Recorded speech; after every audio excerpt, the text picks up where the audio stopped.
Assalamualaikum warahmatullahi wabarakatuh. Alhamdulillahi rabbil alamin, wassalatu wassalamu ala asrafil anbiya'i wal mursalin wa ala alihi wa sahbihi ajma'in. Ashhadu an la ilaha illallah wahdahu la syarikalah wa ashhadu anna Muhammadan abduhu wa rasuluh la nabiyya ba'da amma ba'du. Ananda siswa SMP dimanapun berada, semoga selalu berada dalam keadaan sehat walafiat, tak kurang suatu apapun. Semoga Ananda beserta orang-orang yang Ananda sayangi selalu di bawah lindungan rahmat Allah Subhanahu wa Ta'ala. Puji serta rasa syukur mari selalu kita persembahkan kehadiran Allah Subhanahu wa Ta'ala atas segala limpahan rahmat, nikmat dan karunia-Nya kepada kita semua. Salawat serta salam kita sampaikan kepada junjungan kita, yakni kepada Nabi Muhammad sallallahu alaihi wasallam. Ananda yang dirahmati oleh Allah, pada kesempatan ini berjumpa kembali bersama Ustadz dalam pembelajaran pendidikan agama Islam dan budi pekerti. Pembelajaran kita hari ini tentang iman kepada Allah Subhanahu wa Ta'ala, lebih dekat dengan Allah yang sangat indah namanya. Ananda yang dirahmati oleh Allah, mari kita lihat dulu pengertian dari iman. Walaupun sebenarnya iman ini sudah sering kita pelajari, sudah sering kita dengar penjelasannya. Iman secara bahasa, iman secara bahasa artinya percaya atau yakin. Percaya artinya tidak ragu, yakin, ya. Nah, itu secara bahasa. Kalau secara istilah, meyakini dalam hati. Nah, jadi keyakinan itu ada dalam hati, mengucapkan dengan lisan, dan mengamalkan dengan perbuatan. Jadi iman kepada Allah itu meyakini dalam hati bahwa tiada Tuhan yang patut kita sembah selain Allah, dan menunjukkan keyakinan tersebut dalam semua perkataan dan perbuatan kita. Jadi paling tidak unsur iman itu ada 3, ada hati, ada lisan, ada perbuatan. Nah, jadi orang beriman, beriman hatinya, yakin, percaya hatinya. Kemudian keyakinan itu nampak dari kehati-hatian dari apa yang dia katakan, apa yang dia ucapkan. Tidak sembarangan dia bicara. Kemudian nampak dari perbuatan kesehariannya. Apa tindakan yang dilakukan dalam kehidupan sehari-hari. Nampak bahwa dia adalah memang orang-orang beriman. Nah, ini pengertian dari iman secara sederhana. Jadi orang yang beriman itu pasti amanah, ya, dapat dipercaya, dan pasti orang lain pun merasa aman dari dirinya. Nah, inilah orang beriman, ya. Kalau ada orang berkata beriman tapi tidak amanah dan orang lain merasa terganggu oleh dirinya, berarti dia tidaklah sebenarnya memiliki keimanan. Orang beriman itu, ya, amanah dan orang lain merasa aman dari dirinya. Inilah penjelasan tentang iman secara ringkas. Dan masih bisa lagi nanti Ananda pelajari, masih banyak penjelasan-penjelasan tentang iman yang dijelaskan oleh para ulama kita. Ananda yang dirahmati oleh Allah, selanjutnya iman kepada Allah Subhanahu wa Ta'ala. Apanya yang kita yakini dari Allah itu, ya, apanya yang kita yakini. Nah, yang pertama ini beriman kepada wujud Allah. Nah, apa maksudnya? Meyakini bahwa Allah itu memang ada. Buktinya apa? Banyak. Termasuk diantaranya alam semesta ini.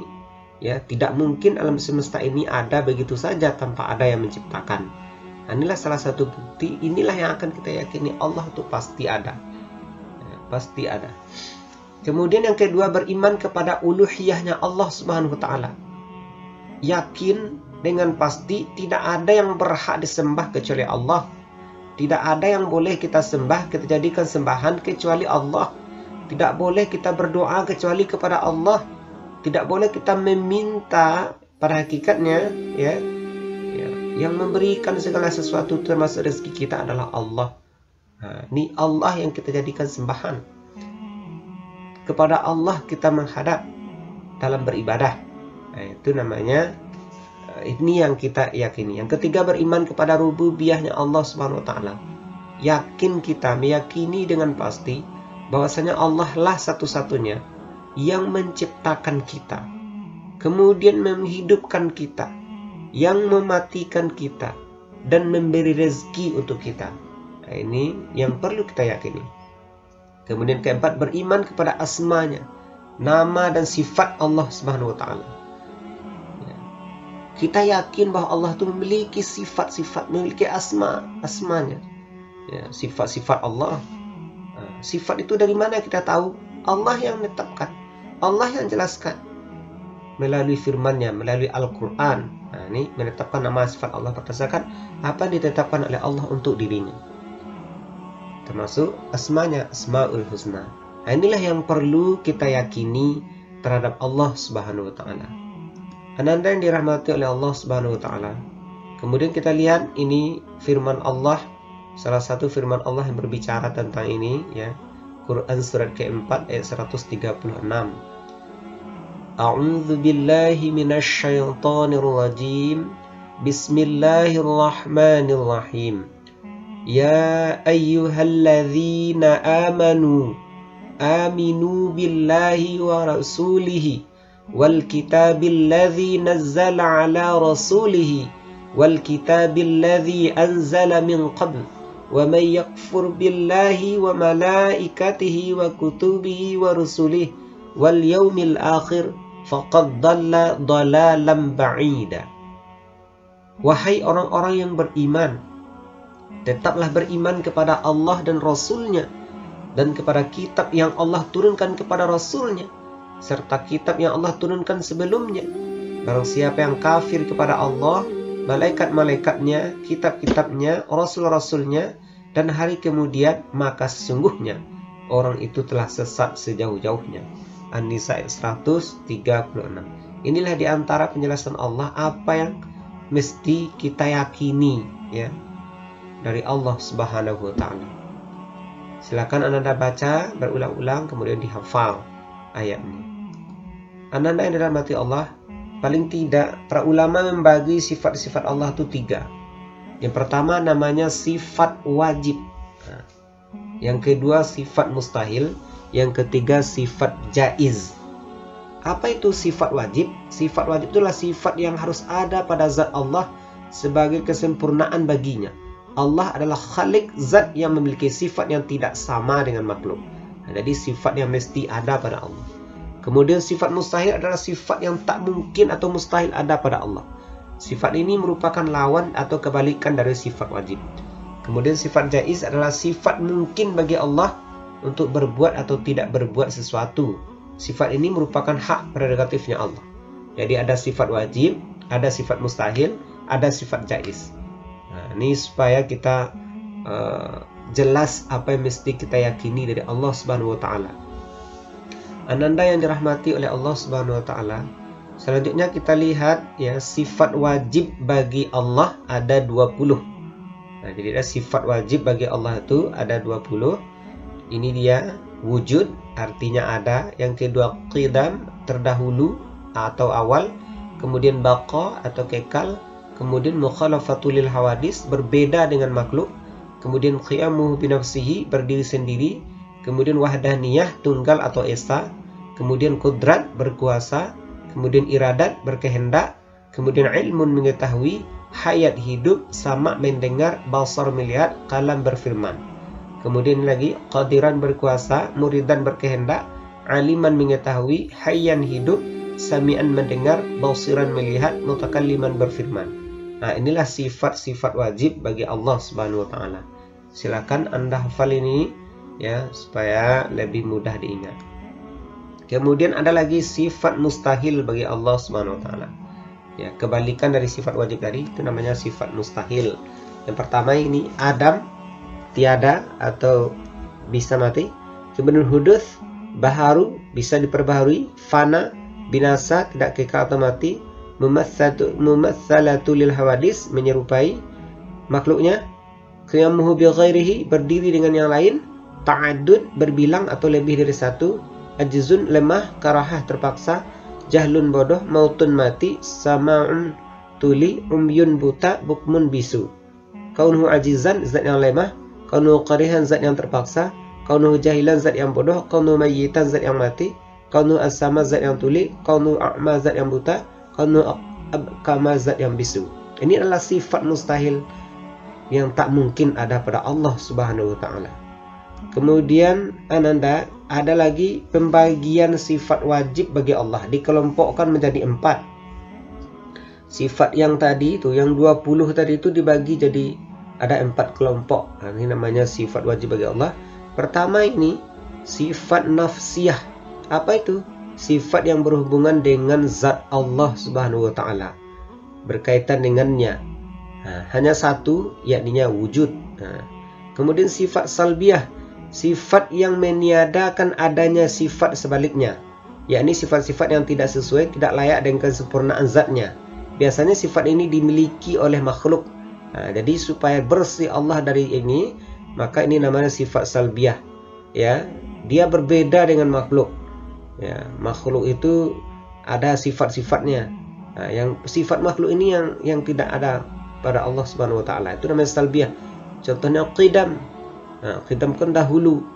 Nah, ya, dahulu. Nah, kemudian baqa, kekal. Makhluk tidak kekal, maka Allah kekal. Mukhalifatul lil hawadis. Nah, berbeda dengan makhluknya, berdiri sendiri. Dia tidak butuh bantuan. Kalau makhluk butuh bantuan.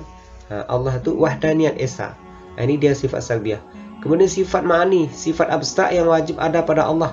Ini dia qudrat, iradat, ilmu, hayat, sama, basar, dan kalam.